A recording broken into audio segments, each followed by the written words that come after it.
And Becky Glines is back with us from Southwestern, and we're always talking about the need for mental health workers, and we're kind of addressing that this morning. Yes, absolutely. We're here to talk about recruitment. You know, I brought my notes because I didn't want to forget what I wanted to say, because I'm always here talking about mental health treatment and addiction services, but we really want to talk about the individuals that we need to be able to provide those services. We need good quality professional individuals who have a desire to help and make a difference in our community. What kinds of things what kinds of prep are you looking for in your candidates? What do they need? What kind of degrees do they need to have? What are the credentials they need to have? Well, a lot of people think that they can't work for us because they think they have to already be a therapist or master level individual. But no, that's not the case. We actually have a lot of entry level positions open for college age students who start with us as a recovery assistant in our group homes. They start at entry level positions. We have a student loan assistance program that can help them while they're in college, and they can work their way up. You know, Dennis Moran is a local Henderson resident, and he worked for us for 45 years at Southwestern as our CEO. But a lot of people don't know he started at the very bottom helping children. He started as an entry-level position and worked his way all the way up to CEO. Well, that's an inspiring story. Yes. So we have lots of other stories like that too. So a lot of people come in with a desire to help. A lot of people have a background in social work, and then they just kind of work their way through the system. And so they start in a group home and they end up being a therapist by the time they've worked through their career. How many positions are you trying to fill, Becky? Oh goodness, you know, probably 10 positions maybe right now at Southwestern, but that fluctuates depending on the need. I started at Southwestern 12 years ago, and the amount of employees we have from the day I started to today is 40% increase. So with the grants, with the funding, with the different programs we're developing, we need more and more staff. So we started about 250 employees. Now we're up to 350 employees at Southwestern.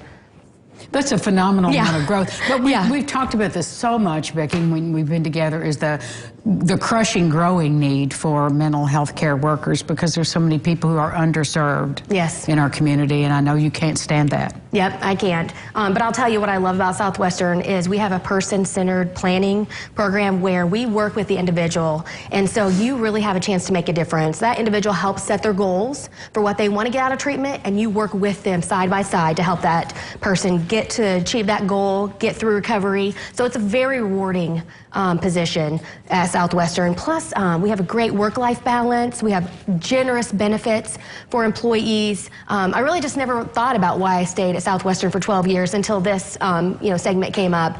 And I think I've just been happy. I've felt fulfilled. I feel like I make a difference. I feel like I'm making a footprint in our community in regards to mental health and addictions. And anyone who applies for us, they will have such hands-on experience in this industry that they really will feel like they're making a difference. How do they apply? So they go to our website, southwestern.org/careers.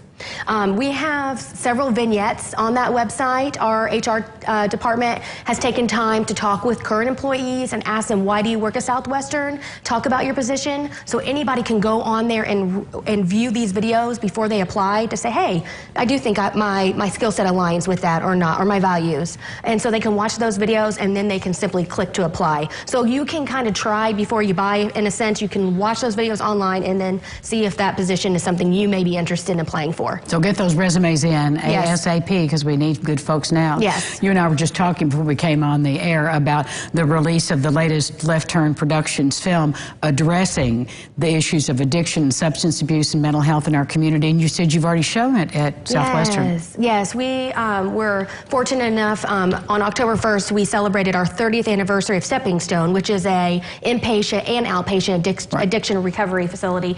And so we were able to show that video. We got the opportunity, first time in the community, to show that video. And it's really something I wasn't in tune with, in the fact that a lot of people overdose because of isolation. And so it's basically telling you to intervene, check on that person, make sure that they have valuable things that they're doing day to day so that they don't feel like they're alone in the recovery. So that's a perfect film for you guys to show there, and you can now go to Left Turn Productions and just play it. Yes. It's free online, and have a discussion group. You had a discussion follow-up after your filming. We showed it, and we had probably 15 minutes of Q&A, because people really were talking about ways that they can interact with their neighbor, interact with people they know who are working through the stages of recovery. Because, you know, the thing is, you get done with recovery and you think, oh, the person's great, right? No, they need follow-up and follow-up. They need you to intervene failing in a sense, they need you to continue to connect with them and make sure that they are on the right path and they're staying forward in their recovery. And they have valuable things to do throughout their day, because what you'll see in the movie is that they were isolated at home and they had nothing to think about but their addiction. And if we could get them out of those settings and get them into community interactions and places where they feel like they can use their skill sets in jobs, into places they can connect with others, then they won't be alone to resonate. Just any human connection, and a positive one. Thank you, Becky, for all you do. A great opportunity for you to advance your career with good people. I'd like to work with you, Becky. We'd love to have you. We'll be back with more life stuff. We're going to talk about Jazz Society Fun right after this.